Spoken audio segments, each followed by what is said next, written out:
Good morning, everyone. It's October the 26th, 2023.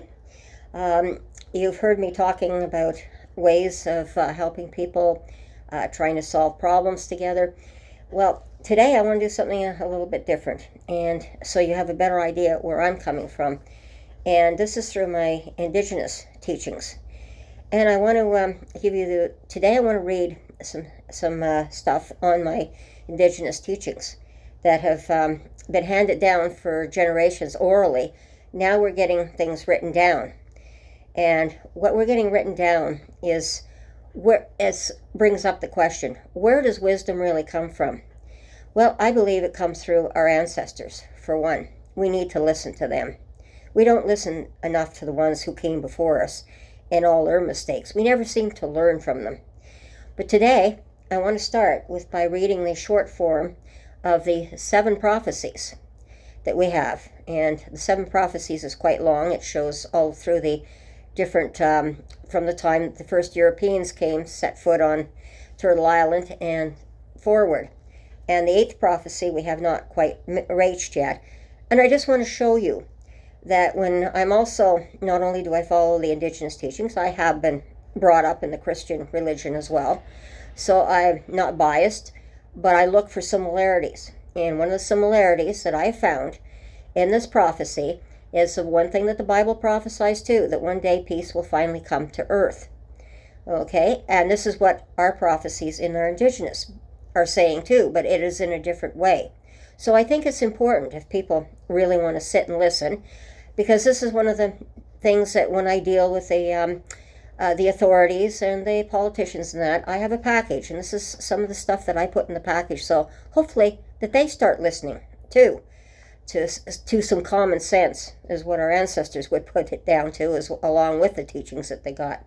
So I'm going to share the short version of the prophecy first. Our ancestors warned and predicted that for many generations the people would have a hard time. A dark black cloud would surround and plague all the peoples of the earth. They foretold this dark black cloud would bring darkness into people's lives. They foretold that for many generations this dark cloud would cause great sorrow and suffering, that many would become sick at heart, and the people would lose their way and powers. Their minds would become distorted and distracted. They would forget how to respect and survive in their own land. They would become filled with anger and gloom. They would begin to quarrel amongst themselves over worthless things. They would become unable to speak truthfully and honestly with each other. Slowly they would destroy and poison themselves and all they touched. It was foretold that the day would come when this dark cloud would weaken slowly at first, then diminish, and that the people would reawaken slowly as if from a long drugged sleep. It was also said that these things would come to pass, and that the 7th generation would rise and become strong. They would do this by seeking out the ancient teachings of our forefathers. And then, of course, it's always signed all our relations. This is a major prophecy, just as the Bible prophecies have told of a time when we're going to be going through this dark cloud. It's just we say it in a different way. So this is one way that we can get along, is realizing all the things that we have in common. But there's another teaching that I also want to bring forward today, and I think it's very important. This comes from my girlfriend, Deborah Payette, Blue Star Seal, in her Cree Ojibwe teachings, and it gifts that we all offer to humanity. 1, the East, the yellow race. They are given the gift of vision to see it and are aware. 2, the South, red race, gift of time to relate to it. We understand. Right now the world is running out of time. That's in brackets below. 3, West, black race, gift of reason, figure it out, and knowledge. 4, North, white race, gift of movement, do it, bring in wisdom. And 5, the new race, the mixed races. We are the peacemakers, the bridge of communication and understanding which brings an acceptance and respect between people. And then it goes on a little bit more towards the prophecy. This prophecy has been handed down for 10,000 years. This is the beginning of the wisdom wheel. As we grow, these are interchangeable to the center of our being, therefore a moving wheel. It is said that the 4 peoples of the 4 colors of earth would come together from the 4 directions on Turtle Island. Each of these people of the 4 colors would bring in a special gift that would be shared with all peoples. And in doing so, they would meet in the center, which will bring learning, self, balance, and harmony, and live together on Turtle Island and in peace that would last 10,000 years. When we embody all these, this is when we are in the center and remain there. And again, this is from my girlfriend, Deborah Payette, and her native name is Blue Star Seal. So this is one of the teachings that was handed down. But there's a little bit more on the mixed races here that are so terribly important. And this is what is titled, The Métis, Physical and Spiritual Hybrids. Are we, the Métis, and all the hybrids of Earth, located at the center of the medicine wheel of the four principal races of the people of the world taught by some First Nations elders? We are told the medicine wheel is symbolized by the four colors of those races represented by red, black, yellow, white, who coincidentally are the only keepers of the four directions. But old universal teachings talk about 5 colors of people, adding the brow people of the Mew Island in the Pacific Ocean. Are we the Métis, the physical and spiritual link between the spirituality of all the races and First Nations, living treaties sealed in DNA? The spiritual link had allowed us to establish our own spirituality and to be recognized as a bridge, reconciliator, and unificator, the person that can unite between all the nations that had conceived us. Over the years, we have developed our own cultures, our own philosophy, our own unique lifestyle. No one can impose upon us to be one or the other, as we must keep our spiritual balance in recognition of all our ancestors. We love our fathers and mothers equally. We are part of the creation story, and just like any other nation, the Creator has given to the Métis a spiritual responsibility. Just like all the nations, He provided us with the responsibility to safeguard sacred objects and sacred knowledge. The Métis people are from the rainbow, and not one specific color is allotted to them.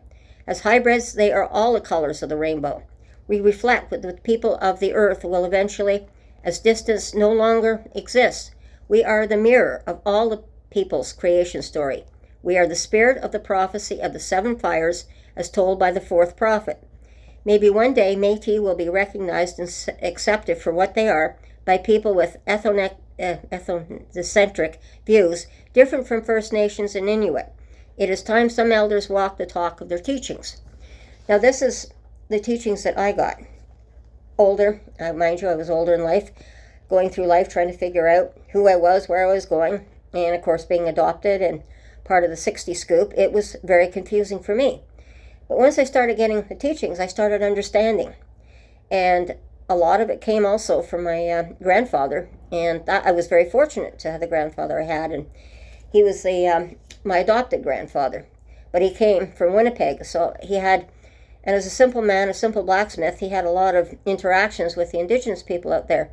So he had a way of talking, and when I used to talk to him for hours on end, it was like, when I go and talk to an elder today, it's like sitting there talking to my grandfather as a small child up until about 10 years old before he died. And realizing as I went through my life that the teachings that he taught me, which I didn't realize at the time were teachings, have held me together for all these years. So I had this wonderful upbringing in that respect. There's other things that were wrong with of course, my parents being perfectionists, try and live with perfectionists. That's another thing that, because of my adoption, I never felt like I could live up to their expectations by any means. But I had a really good life compared to, say, Julie, with a totally dysfunctional family. So, but I had to figure this out for myself. I had to go through all this abuse. And of course, our elders have said, well, you're born. When you're born, your little soul, you pick the mother you're going to be born to. And I looked at the elder and I said, well, if I'm going to pick to who I'm going to be born to, why would I pick this mother that was going to give me up for adoption, and I'd have to go through all this pain in my life? And then she said, well, there's a reason for it. You just don't know what it is yet, but the Creator will show you the way, which He has. With all the pain, all the suffering that I've suffered through the domestic abuse and everything else, I now realize I am the one. I'm the wisdom keeper as a grandmother. And this is where I get my wisdom from, is from experience, and which I try to help other people out. So this is where we have to be together. And this is why when I also mention the Canada Goose means shared leadership. And this is, as our wise elder William Commanda had said, the only way that peace is going to come to the world is through shared leadership. So we have to come together as all colors, and all of us who are hybrids, we're also called, because we're coming from all different races, whether we're yellow and black or white and black or whatever color mixture we are, or sometimes several color mixtures, we are called the Rainbow Warriors. Our job, and this is what I learned when I was older, and this is my purpose and why I was placed here. I am definitely one of the peacekeepers. I was brought in this world to go through these experiences, to be able to turn around and be able to help people out. So I don't want to make the video too long, but I just wanted to give you an idea of where I'm coming from. And hopefully people will listen to this view, because I'm here to make peace, not war. And right now, our planet is in so much turmoil, we need some good news. And I'm just trying to pass on a little bit of good news to you. So this is where we come from, and this is about building bridges, not walls. And just as an example, we have so many invisible bridges that we can't see.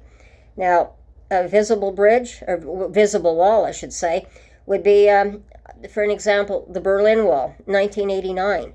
When that was chipped apart and it was shown on TV and coming down, what a wonderful thing. A wall came down. A wall that we could actually see came down. And then, of course, recently we've had fun with building bridges. And, of course, we have our physical bridges. And we had the little fiasco there, why it took so long to build one of the Percy Street Bridge. But we got it built. Eventually, we figured it out. And if they can figure it out to build a real, actual physical bridge, I'm sure that we, as a human race, can figure out how to build bridges between us. But it has to be goodwill between us. And it has to be that shared leadership of all of us coming together in a good way. But this is what I just wanted to say today. And everyone, please be safe. Again, make sure you watch your surroundings. Be aware of everything that's around you. And we shall talk to you again soon. And you take care, and you have a good day. Bye-bye. Take care.